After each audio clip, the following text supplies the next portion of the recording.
Alright, so these are 4.3 notes. We're going to continue with our 6 trig functions. So we have sine, cosine, tangent, cosecant, secant, cotangent. We are going to be dealing with right triangles now. So that brings in our SOHCAHTOA,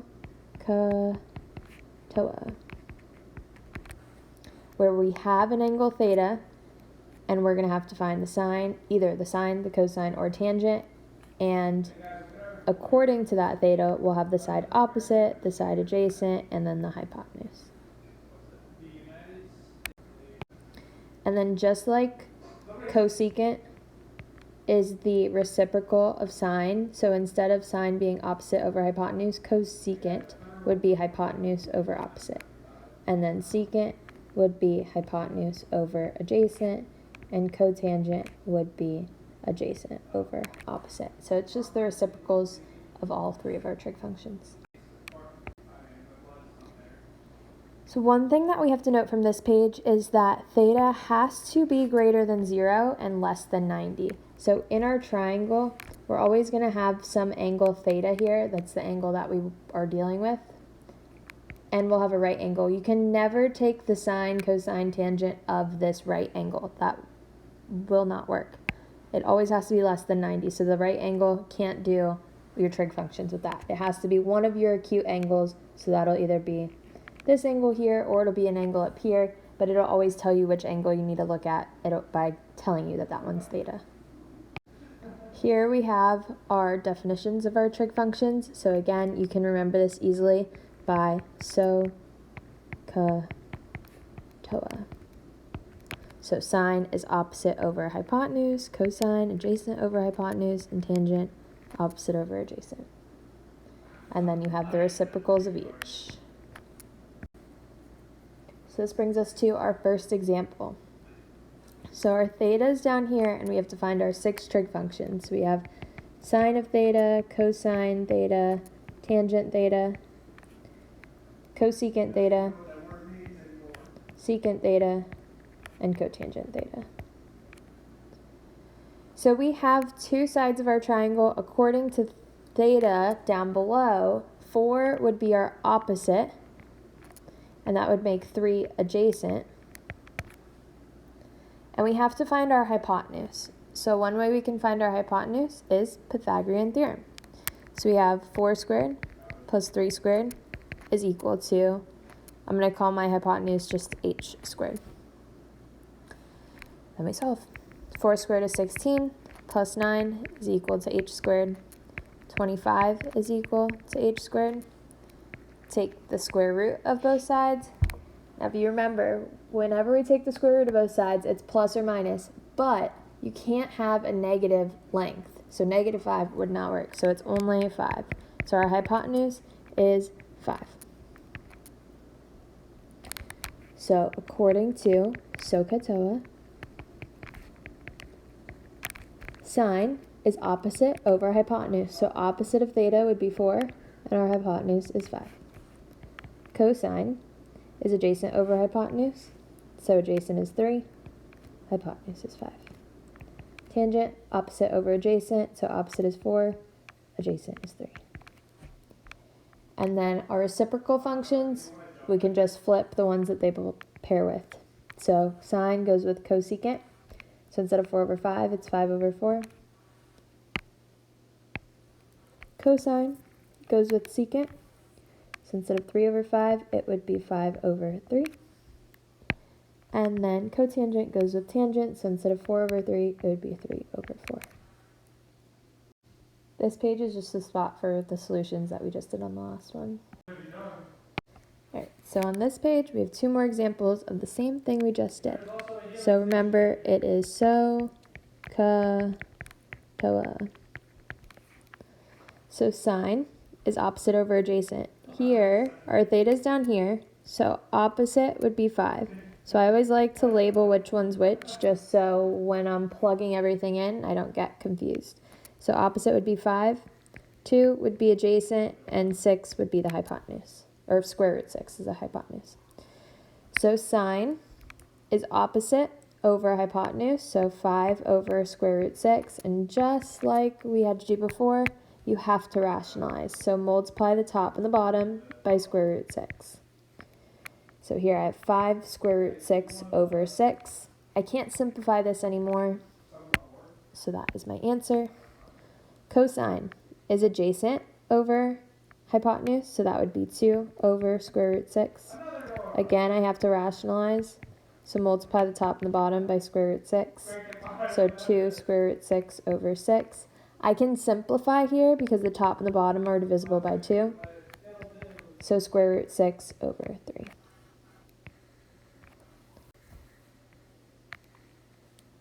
For tangent, that would be opposite over adjacent, so 5 over 2. Don't have to simplify anything there. And then cosecant is the reciprocal of sine. So sine was 5 over square root 6. So I'm just going to flip that for cosecant. So it would be square root 6 over 5. Cosine is 2 over square root 6. So I'm just going to take the reciprocal of that. So square root 6 over 2. If you wanted to use this one, take the reciprocal, you would have to rationalize it. So multiply the top and the bottom by square root 6 once you flip it. You'll end up with the same answer here. So if you wanted to do your end result here, you would have to rationalize it, and when you simplify it, you'll get the same answer here. Or it's just easier to take this one, the unrationalized one, and flip that. And then cotangent is the reciprocal of tangent, so that would be 2 over 5. So let's look at number 2. We have to find the sine of theta. Now theta is up here. So just a different location, but what's opposite is down here. So this 11 is opposite. Square root 5 would be adjacent, and 10 is our hypotenuse. Remember from geometry, just as a little reminder, in our right triangle, whatever's opposite of the right angle is your hypotenuse. So hopefully you guys remember that from geometry. So let's find our sine of theta. So sine is opposite over hypotenuse. So that would be 11 over 10. Cosine is adjacent over hypotenuse. So adjacent is square root 5 over hypotenuse, which is 10. Tangent is opposite over adjacent, so that would be 11 over square root 5. Here, we have to rationalize because we can't leave a square root on the bottom. So multiply the top and bottom by square root 5, so this would be 11 square root 5 over 5. Next, we have sine. Next, we have cosecant, which is the reciprocal of sine. So I'm just going to take sine and flip it. So sine was 11 over 10, so now it's 10 over 11. Secant is the reciprocal of cosine, so this becomes 10 over square root 5. I have to rationalize, can't leave the square root on the bottom, so multiply the top and the bottom by square root 5. This would be 10 square root 5 over 5.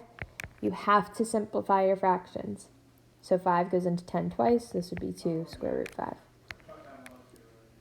And then cotangent goes with tangent, so I'm going to take the unrationalized one and flip that. So this would be square root 5 over 11.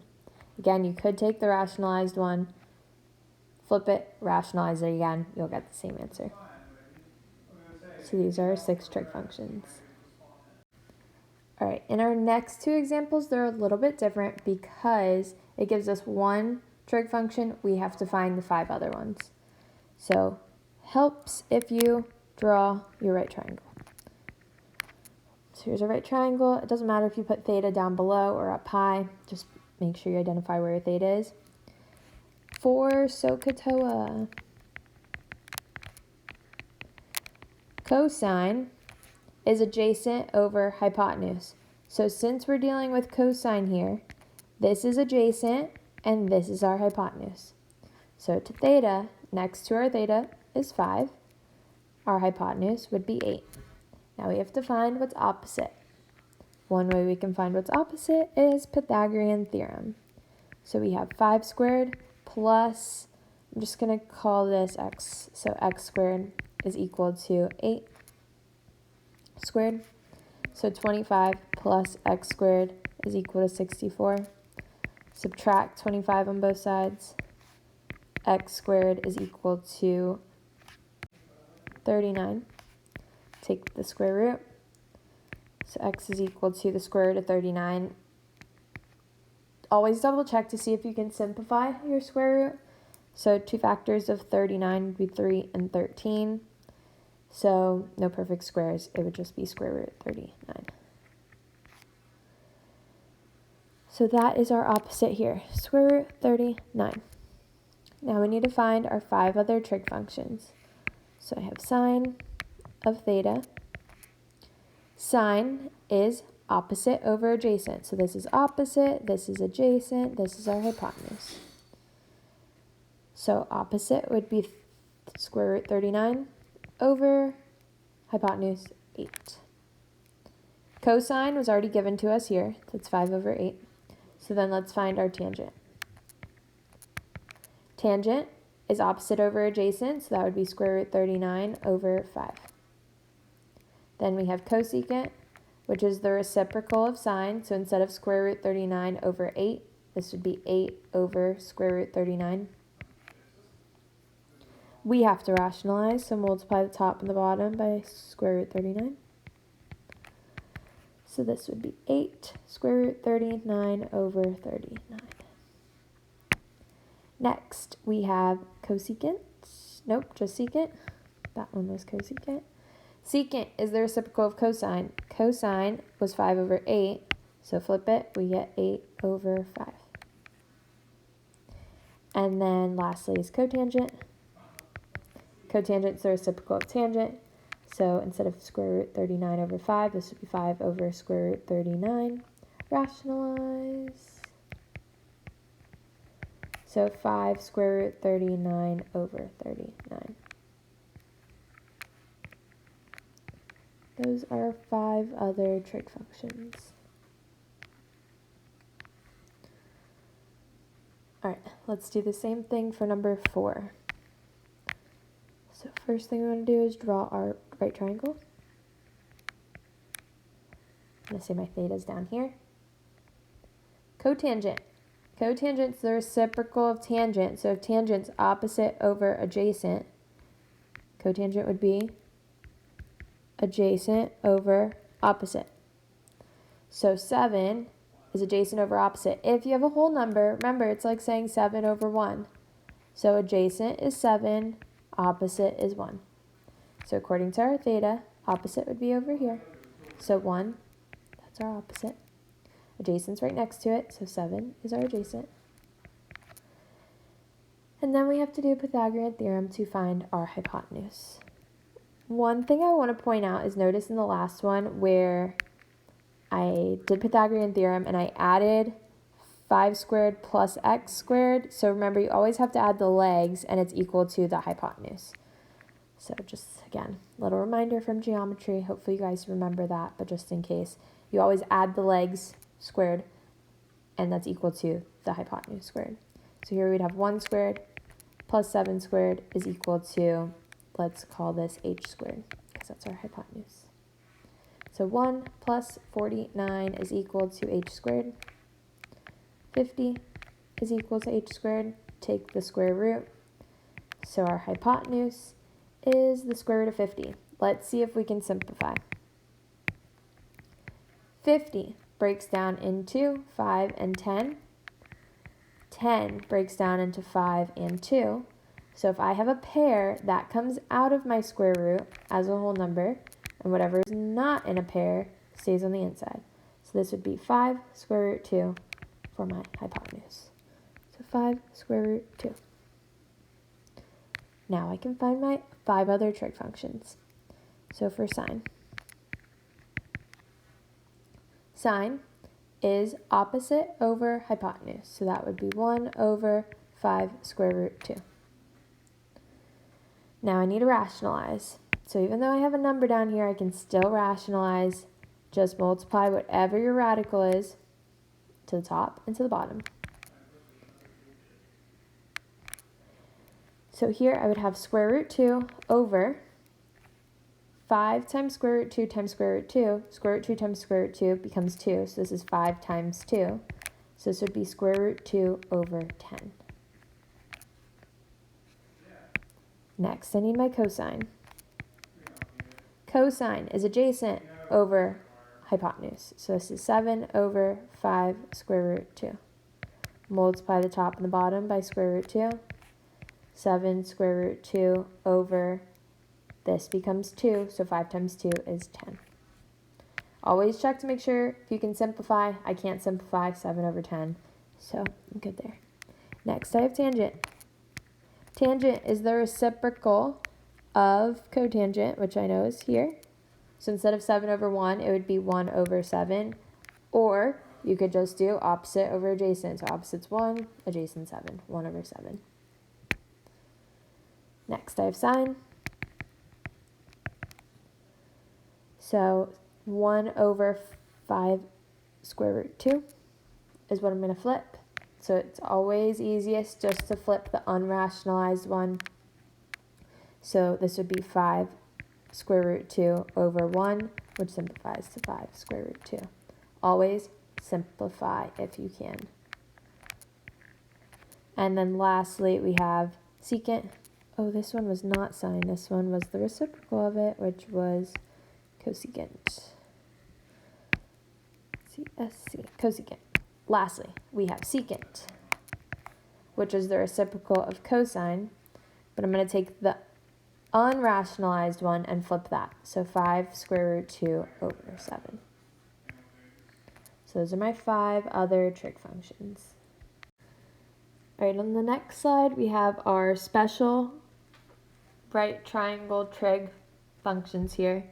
If you remember from geometry, our special right triangles are a 30, 60, 90 triangle and a 45, 45, 90 triangle. So here we have sine, cosine, and tangent of 30, 45, and 60. So these are special angles. These can also be found on our unit circle. So if you looked up 30 degrees on our unit circle and the y, because y goes with sine, you would see it would be 1/2. So all of these can be found on our unit circle. Next, we're going to have some word problems. So an angle of elevation would be if you were a person standing here and looking up, that angle is the angle of elevation. So that angle starts at the horizontal line and goes up.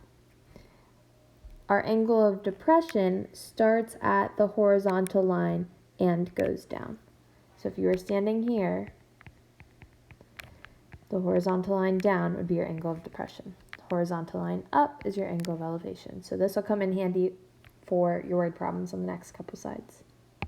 So here, surveyor standing 50 feet from the base of a large tree. So if I was here, I'm 50 feet from the base of a large tree. Beautiful. The surveyor measures, this is 50 feet. The surveyor measures the angle of elevation to the top of the tree as 71.5 degrees. So our angle going up, because it's angle of elevation, is 71.5 degrees. How tall is the tree? So we're looking for this length, x. So we always have to take what we're given and apply our trig functions to it. And we pick our trig function that we're going to use based off of what we're given. So I have my angle here. This is going to be theta. X is my opposite, and 50 is my adjacent. So opposite, adjacent. Which trig function involves opposite and adjacent? That would be tangent. So back on the previous slides, we would take the sine of theta, cosine theta. Theta is our angle, so we're taking the tangent of 71.5. And that's going to be x over 50, because it's opposite over adjacent. Tangent is TOA, so opposite over adjacent. And then from here, we have to solve for x. So in our calculator, we would put tangent of 71.5. Super important here when doing this that your calculator is in degrees. If your calculator were in radians, you would get an answer like negative 0.9 something. This is wrong. Make sure your calculator is in degrees. So some people will have to go to settings to change it, or maybe mode. When I get back on Monday, I can help you guys with that. But make sure your calculator is in degrees. So hopefully you guys can help each other with that.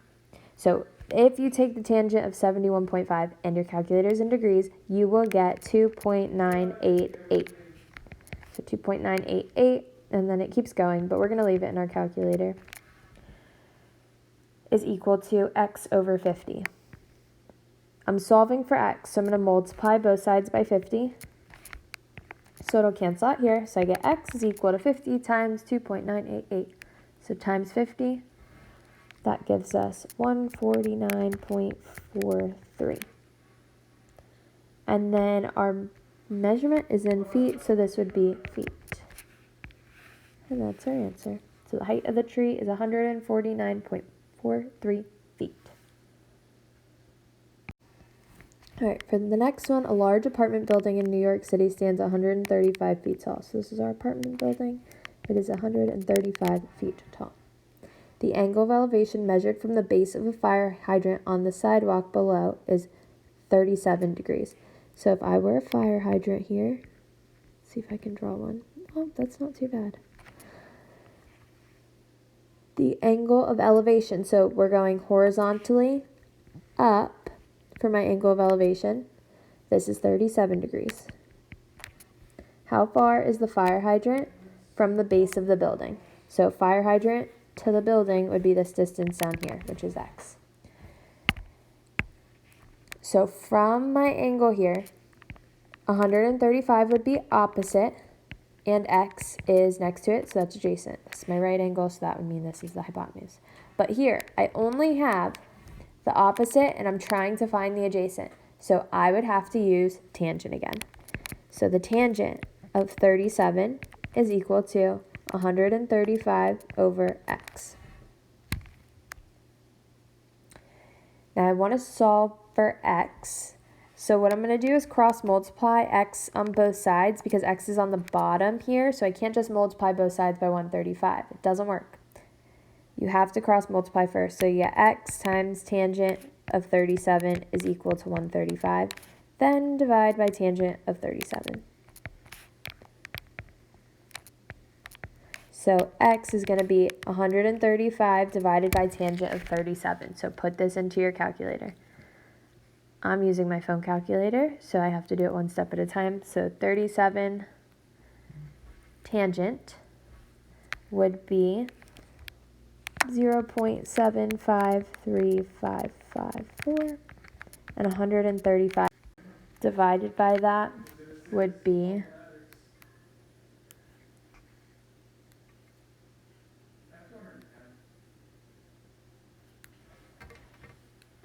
x is equal to 179.15. And then our units here is feet, so this would be feet. All right, so your homework is going to be WebAssign, so 4.3 WebAssign will be posted. It's going to be due on Monday. On Monday, we'll go over this, so I'll see you guys Monday, and Tuesday, we're just going to practice more 4.3 stuff. And then quiz is going to be on Wednesday on just 4.3. So 4.3 is just right triangle trig, and that's what our quiz is going to be on Wednesday. So we're just going to spend next week reviewing. I will be here all next week. So if you have any questions about this, feel free to email me. Email me WebAssign questions if you have them over the weekend. But we'll work on this more Monday and Tuesday.